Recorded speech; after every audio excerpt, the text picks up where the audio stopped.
Minha irmã, meu irmão, não durma sem antes falar com Deus.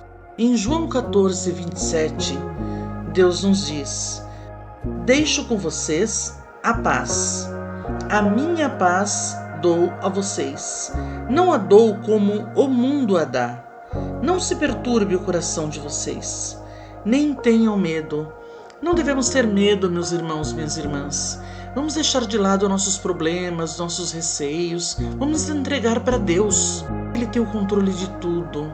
Ele é o nosso Pai, o nosso Deus Todo-Poderoso, o soberano, o nome sobre todo nome.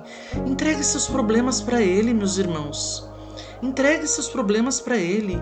Tenham fé. Ore, vigie, tenha fé.